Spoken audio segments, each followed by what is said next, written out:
I'm just going to be pinch hitting for my friend Brian Whitman, who's the Vice President of Regional Vice President at Fidelity Investments. He was planning to talk about the transition of the CHET plan from the Hartford to Fidelity Funds, and we can talk more about the mechanics of why that was done. I can talk in a little more general terms, but I think what I'll share with you also is some of the differences that we've seen between those plans and how you might position it within your schools.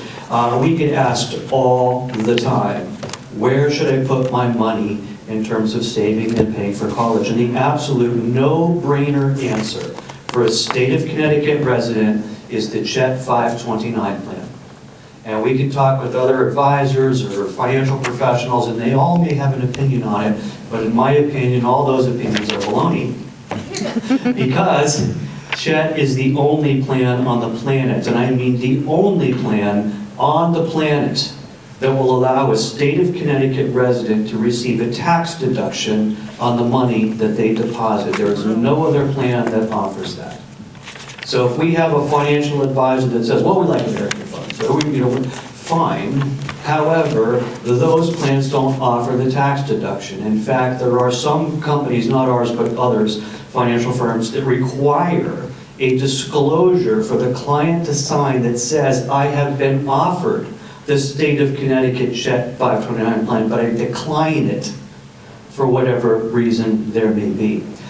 So we think the CHET 529 plan is the optimal place for funds to be, and I believe about 18 months, 12, 24 months ago, there was a transition from the Hartford as being the manager of the plan to now Fidelity. That was made at the State of Connecticut government level. It was not an investment provider's decision. For whatever reason, the state saw fit to make that transition. And I'll tell you, as an advisor, we were very happy with the Hartford plan. They did a great job for us. I'm equally as happy that Fidelity is doing it because I think Fidelity is one of the best fund managers on the planet. I have never had to apologize for any of the performance or results from any of the Fidelity 529 or Fidelity funds in general.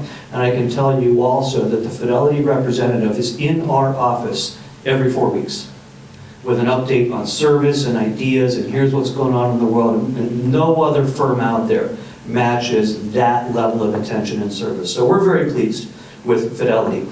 In your bag is a handout that talks about the Fidelity 529 plan. And it's pretty simplistic, but it does, give you a take-home piece. And if you'd like, we can make these available to you by the thousands if you want to keep them in your office and hand them to people as you see fit. I want you to be aware that there are two versions of the 529 plan in Connecticut. There's the self-help version, which if you go to getchet.com, you can open and create a 529 plan run by Fidelity with the Fidelity funds all by yourself. And I have a very close friend. I try not to work with friends as an advisor because I think it's a conflict. But I was helping this person open a plan they could manage on their own. And it was strange for me because if I was doing it, I could do it through my office and right. So for me to go to a website, no, a self-help version, how does this work? It was an experience, and it was easy, and it was fine, and we were able to open this plan very, very quickly and start funding it, and it worked out just great. So version number one is the self-help version, and I think that's better than nothing. However, I might be biased here, but I think the advisor-driven plan is a better choice. So self-help, advisor-driven. The advisor-driven one has to be opened through a financial professional, such as ourselves, or at Edward Jones or Ameriprise. There's a number of great financial planning firms out there. I think any progress in working with an advisor is progress, but we'll be happy to help. And there's some differences between those plans. The self-help version has a reduced number of investment options. The default investment option is an age-based portfolio, and I frown on those, and I'll tell you why in a moment. The advisor version has more funds, more choices, and has one of my all-time favorites, which is Contra Fund at Fidelity. Now they've rebranded it because Contra is closed to new investors. They call it New Insights. That's the spin-off of it. But same management team, same investment strategy. Contra Fund, New Insights, is one of the best performing funds of all time. It has given us twice the result of the S&P 500 since 1991. And I think it's a phenomenal story. Even in today's times when the market's kind of squirrely and weird and we're all beat up a little bit, I have a sophomore at Penn State right now. And most of my money for him is in New Insights Fund. That's how confident I am in that fund. That fund is unavailable in the self-help version of the plan. So the advisor-driven plan gives us more funds, more choices, more investment classes, and, yay, comes with a financial advisor. And we think that's an important aspect of all of this because the advisor will help a client or a student or a family to make great choices on what to do. They get better support. If we get the right financial advisor, that advisor will reach out and hunt them down and find them if there's something they need to know or respond to. They'll get personal attention. Some firms like ourselves will offer individual guidance on college selection or drafting out appeals or just kind of road mapping the whole thing. So we think the advisor-driven plan is a best fit, but they have to go and talk to a financial advisor to do that. And if we can support your offices, then I'll make 1 million business cards available. We'll make the books available. We'll buy a stack of them from Patricia and make sure you have what you need. But we want to give you those resources to drive traffic to where we think there is the best fit. Some common misconceptions about 529s. We run into this a lot. One of them is, you may not know, the 529 plan as we have it now, was federalized under President Clinton. Prior to that, it was a piecemeal patchwork of plans across the nation, and each state had their own thingy-dingy, and CHET, Connecticut's plan, was called CHET at that time, Connecticut Higher Education Trust. And along comes Clinton and federalizes everything, uniformitizes all the rules, but for whatever reason, Connecticut kept the name CHET.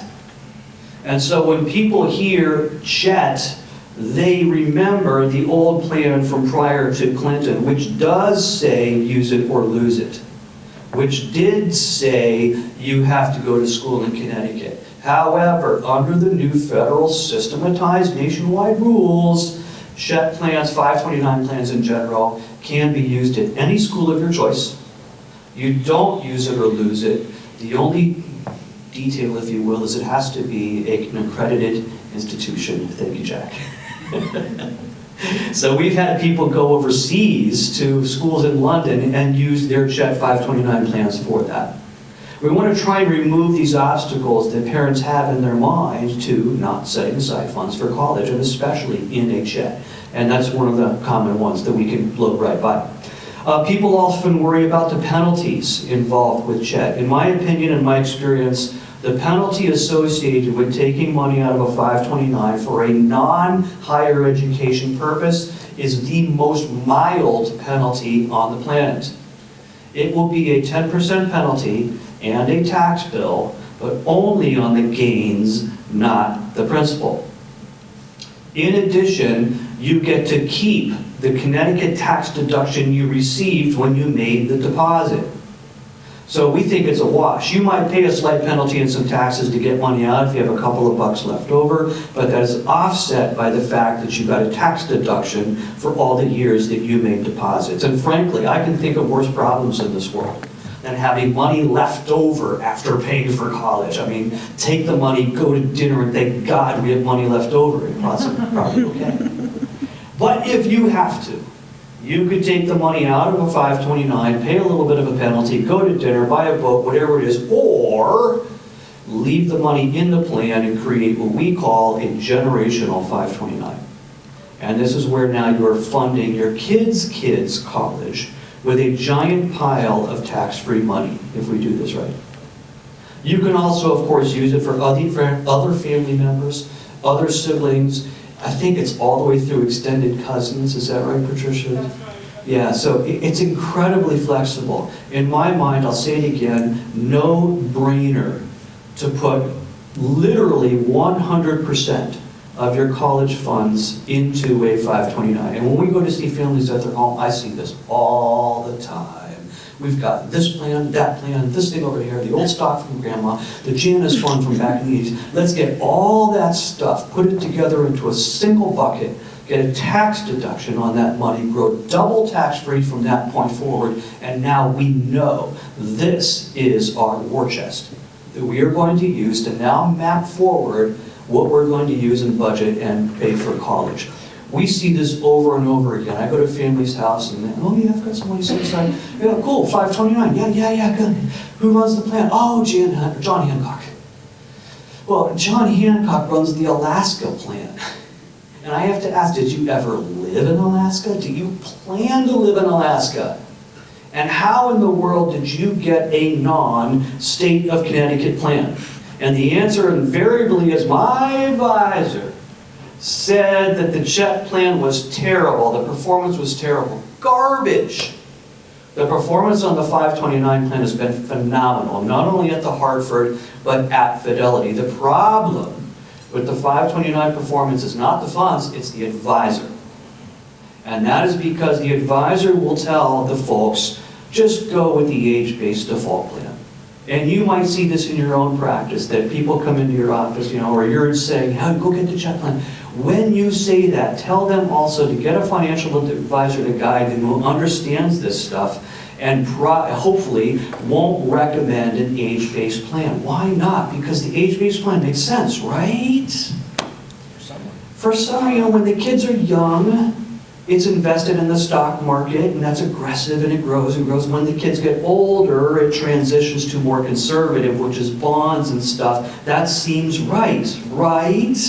Except in a rising interest rate environment, which is exactly what we have right now. If you have a 16, 17, 18-year-old getting ready to go to college, their plan is automatically transitioning to bonds at the worst possible time for bonds.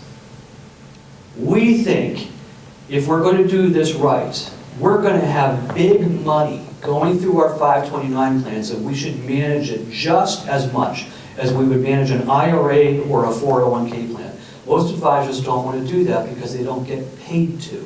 They would rather have the $500,000, $750,000 account rather than the couple of $100 a month that comes into a 529 plan. For them, it's an annoyance. For us, it's a way to make new friends. And so in the end, we are wealth advisors just like everybody else. We just happen to meet people at that point in their lives when they're trying to get their kids off to school. So we prefer the individual funds over the age-based plans. If you'd like a quick tip, if you have kids yourself or you want to pass this on, we are recommending the Fidelity Equity Income Fund.